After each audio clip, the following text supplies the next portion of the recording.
Bom dia a todos. Vamos começar o primeiro papo dominical. A proposta do papo dominical é exatamente aquela da nossa escolinha dominical, só que agora um pouco mais para adultos e também mudando um pouco a ideia de estudo bíblico, né? Com estudo bíblico, mas não só estudo bíblico, até porque a igreja hoje só tem estudado a Bíblia, né? Esqueceu o livro de história, esqueceu o livro de ciência, esqueceu os livros. E para piorar, além de esquecer de estudar outras coisas que não sejam a Bíblia, ela passou a viver somente na sua bolha, né? Então, ou é a preocupação com a sua família ou com a sua família da fé. E deixa de fora todo o resto do planeta, todo o resto das pessoas que estamos juntos aqui nesse planeta, que somos uma família, apesar de que a maior parte da igreja acha que o resto do planeta não é parte da nossa família, mas somos humanos e somos uma única família. E a gente vai discorrer aqui vários assuntos, passando por entendimento bíblico, mas também passando por entendimento de vida, né? Da ciência, da história, das coisas. Até porque fé sem razão é alienação. Então, fé sem razão é alienação. E alienado, a gente não pode viver no mundo. Então vamos começar com um momento de oração breve para mostrar que é algo religioso. Senhor Jesus, muito obrigado, Pai, pelo teu amor, pela tua graça, por esse momento, pela capacidade que nós temos de transformar a nossa realidade, a realidade do mundo que vivemos, Pai. Abençoa esse momento, que ele seja de luz e de clareza para muitas vidas, Pai. Em nome de Jesus, amém. Então, ordenação. Quem ordena os pastores? Por que os pastores são ordenados? Por que essas figuras santas, hoje, elas causam tanto alvoroço no meio da sua congregação ou no meio até mesmo da nação, né? A gente tem aí pastores com poderes nacional, né? Com poderes de interferência na política. Como é que essa ordenação vive? De onde que ela vem? O que acontece para ser ordenado um pastor? Antes de falar da ordenação, a gente tem que voltar um pouco na história da própria igreja. A gente tem lá Jesus, tem os primeiros 100 anos da igreja de Atos, aproximadamente. A partir disso, a gente tem 200 anos de perseguição, 250 anos de perseguição. Depois chega Constantino. Constantino era um imperador romano e tinha a proposta de transformar a igreja cristã na igreja oficial do Império Romano. Mas por que ele foi fazer isso assim? Ele simplesmente começou a falar em línguas e xalá e vamos ser tudo cristão? Não, isso não aconteceu assim. Isso é muito romantismo. O que acontece de fato? Desde o início da civilização humana, todas as civilizações tentaram impor as suas religiões, as suas formas de crença para os povos dominados, para os povos conquistados.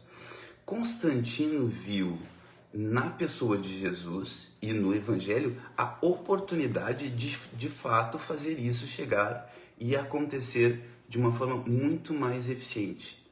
Então, ele precisava e queria fazer com que a igreja cristã fosse a dominadora e, de fato, fizesse a transformação das comunidades que eles viviam em comunidades dominadas.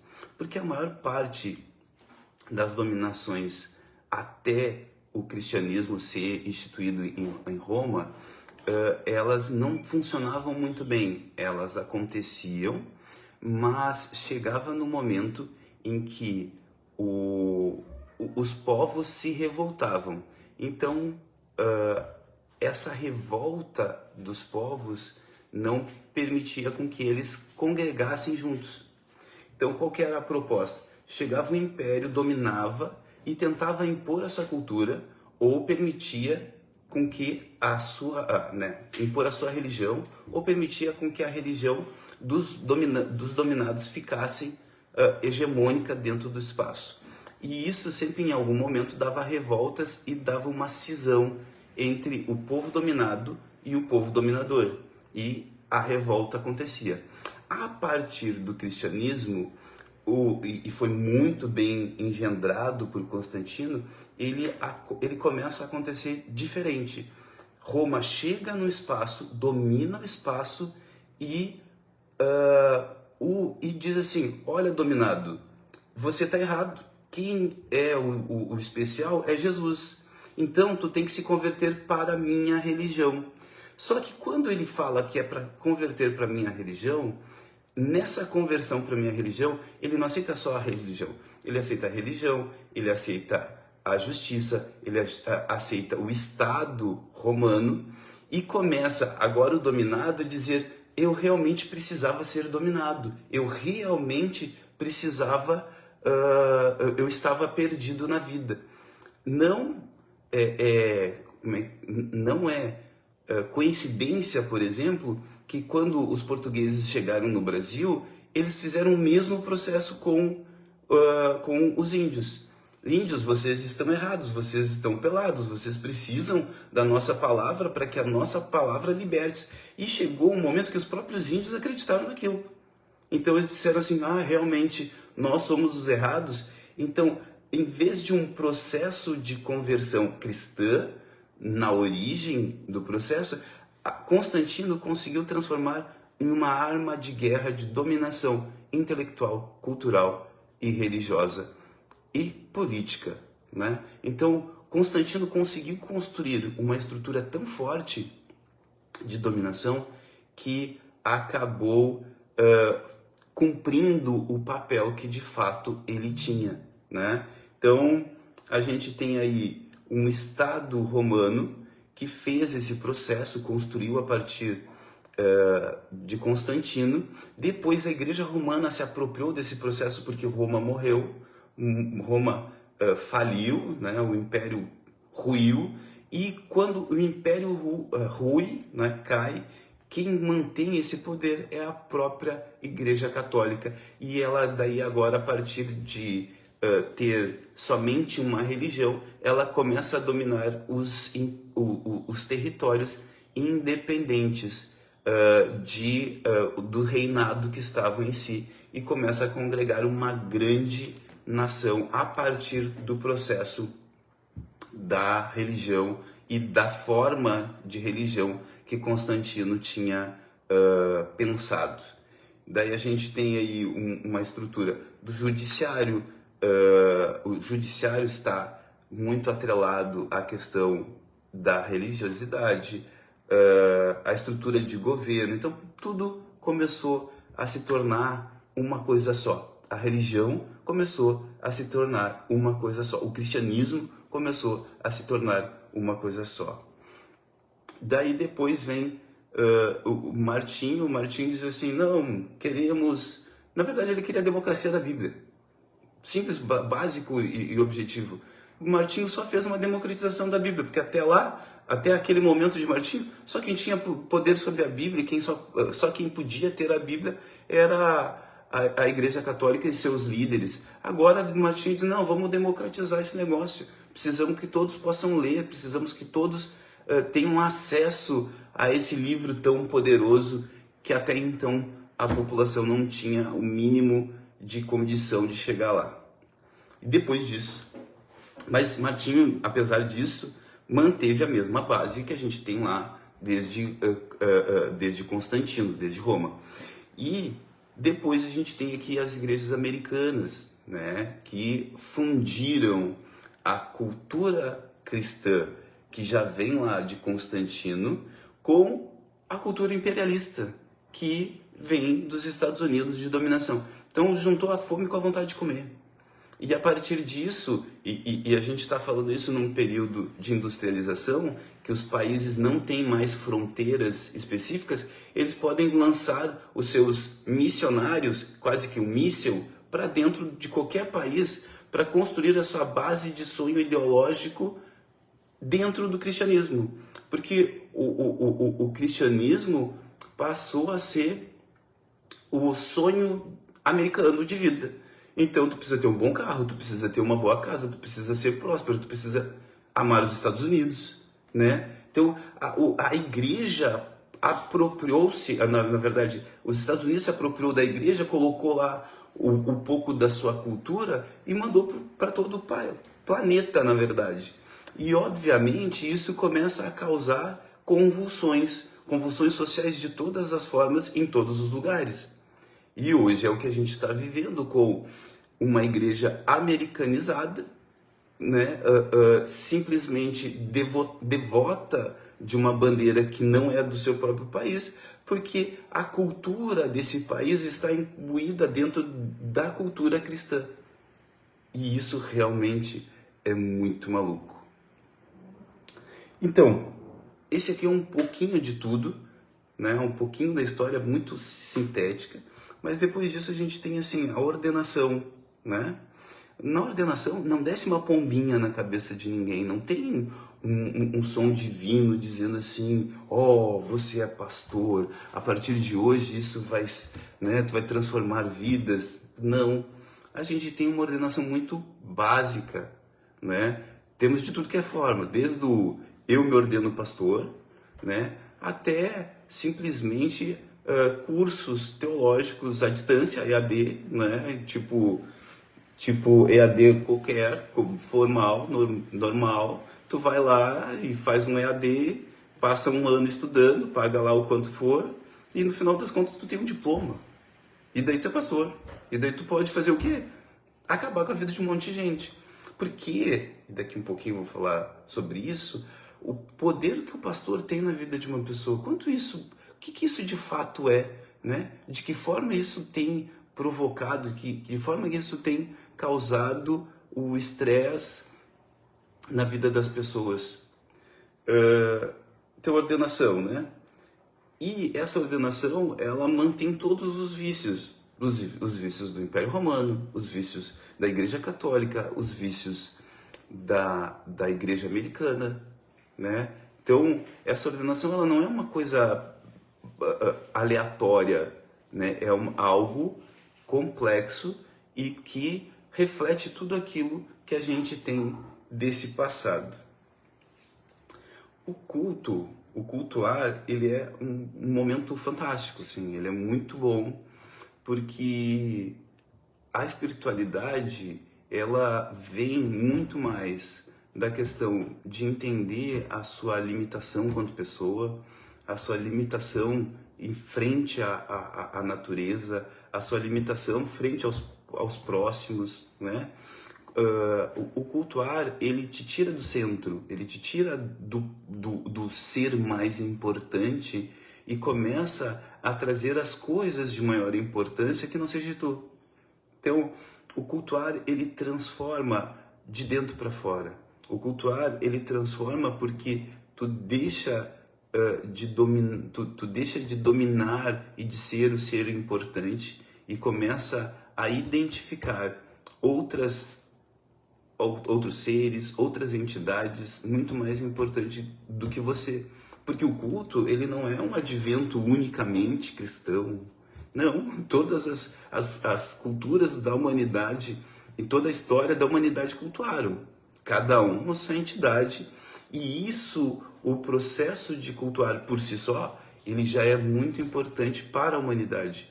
Porque ele passa de ser importante, o ser humano, ele passa de ser o ser mais importante e começa a identificar num outro, num terceiro, que esse terceiro realmente é melhor, que realmente é uma pessoa mais aprimorada, que realmente merece aquele tempo de devoção. Então, culto e devoção, eles estão muito próximos um dentro do outro. E, por fim, que já está longo, é a questão de uma palavra, né? Por que eu estou fazendo isso? Por que eu abri no domingo de manhã e tenho a proposta de continuar todos os domingos de manhã com o papo dominical? Porque eu participei da escolinha dominical. E na escolinha dominical, quando estava pensando em fazer esse material de hoje, eu me lembrei de que eu tinha decor. Todas as vezes que alguém dizia assim, vai ganhar um bombom quem tem um versículo decorado. E daí, eu sempre tive o mesmo versículo durante toda a vida, que é João 1:1. No princípio era o verbo estava com Deus e o verbo era Deus. Que coisa fantástica. Esse era o meu versículo da infância. Mas o que uma criança com 5, 6 anos vai entender de uma frase complexa dessa dimensão? Exatamente isso que é o grande negócio. A gente tem crianças por todo o país com um livro extremamente complexo, sem saber a tradução dessa frase. E eu, quando criança, eu só gostava da frase porque ela era linda. E quantos hoje tem dentro das igrejas fanatizados, alienados em relação de estar na igreja porque tem frases lindas dentro desse livro. Mas quem é que está traduzindo essas frases lindas para a gente? Essa pessoa realmente está pronta para traduzir essas frases lindas e dizerem, olha, realmente essa frase transformou minha vida. Porque a frase, ela tem uma importância e a Bíblia tem uma importância de transformação de vida. E ela tem esse poder. E o manipulador dessa informação pode estar manipulando a informação para uma transformação de vida equivocadíssima em relação à tua pessoa. E isso tem causado milhares de danos em todos os países, mas falando aqui do Brasil, a gente tem muito mais gente fora da igreja que dentro da igreja, porque os nossos operadores da fé, vulgos pastores, eles estão danificando a vida das pessoas.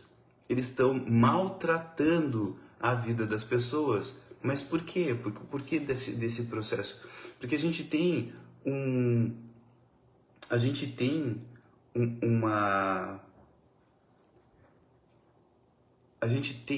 operadores e sentimentos, com intenções, com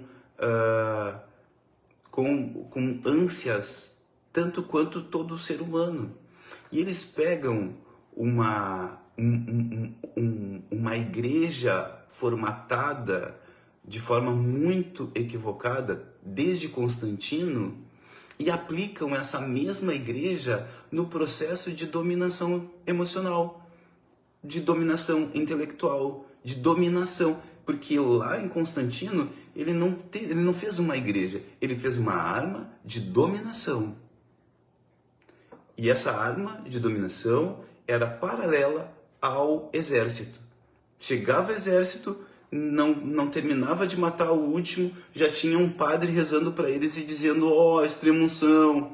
Isso é uma arma de dominação. E hoje os pastores, com tudo que têm feito, estão usando essa arma de dominação para com a tua vida.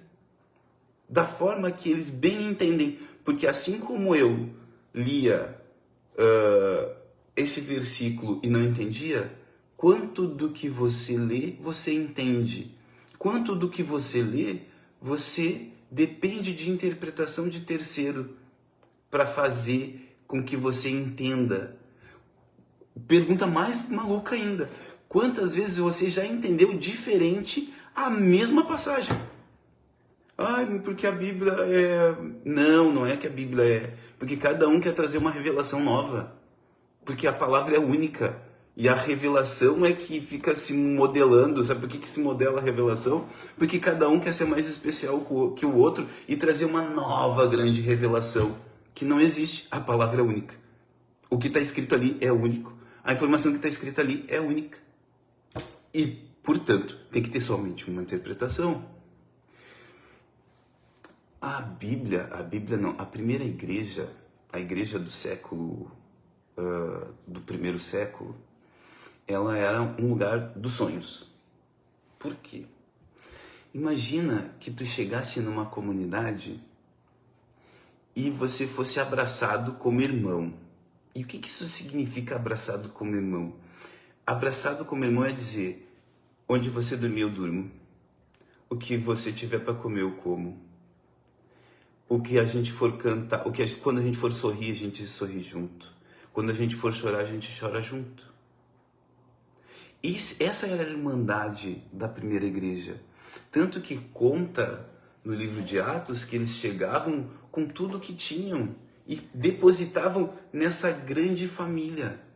E eles comiam todos juntos, cantavam todos juntos, fugiam juntos quando precisava fugir. Hoje, tu chega dentro de uma igreja, paz do Senhor, que Deus te abençoe. Eu não vou te abençoar de forma alguma. Quando eu terceirizo para Deus uma coisa, pode ter certeza, é eu que não vou fazer. Tu entende? Quando eu digo assim, Deus te abençoe, eu não vou te abençoar. Eu não tenho a obrigação de te abençoar. Quem tem a obrigação de te abençoar é Deus. Pede para Ele. Se Ele não responder, a culpa é tua. Essa igreja do começo e essa igreja de agora não tá batendo, não tá igual. Acho que tá bem diferente, inclusive.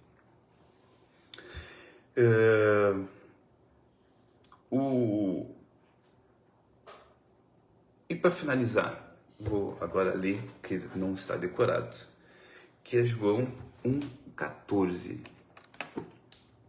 E vamos botar o óculos para poder enxergar. A palavra se tornou um ser humano e morou em nós, cheio de amor e de verdade. E nós vimos a revelação da sua natureza divina, que ele recebeu como Filho único de Deus.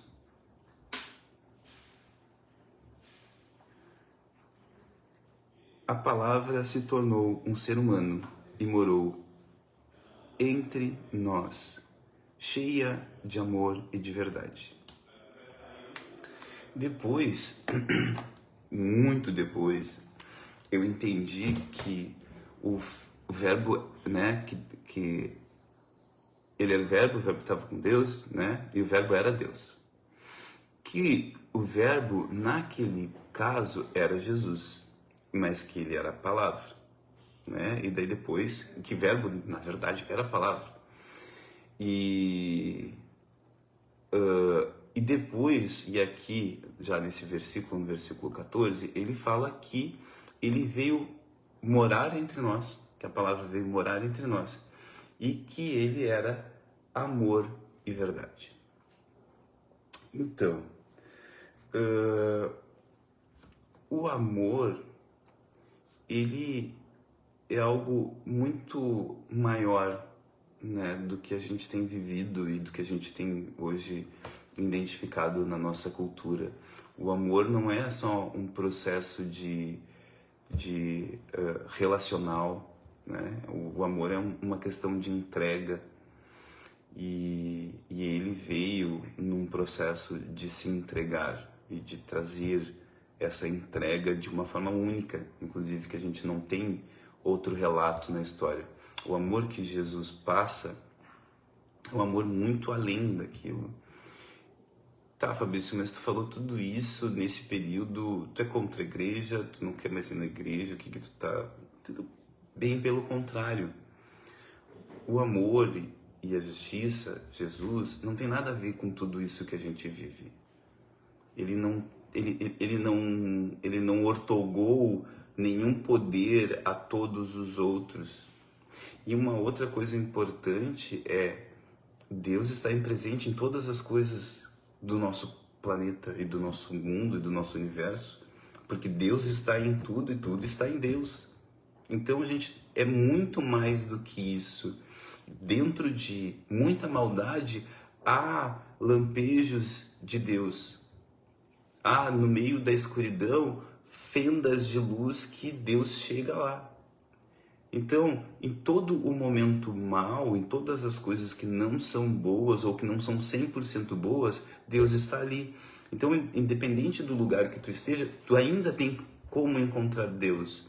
Mas também você não vai encontrar Deus 100% a menos que você largue de mão um monte de coisas que não eram para ter como verdade na tua vida.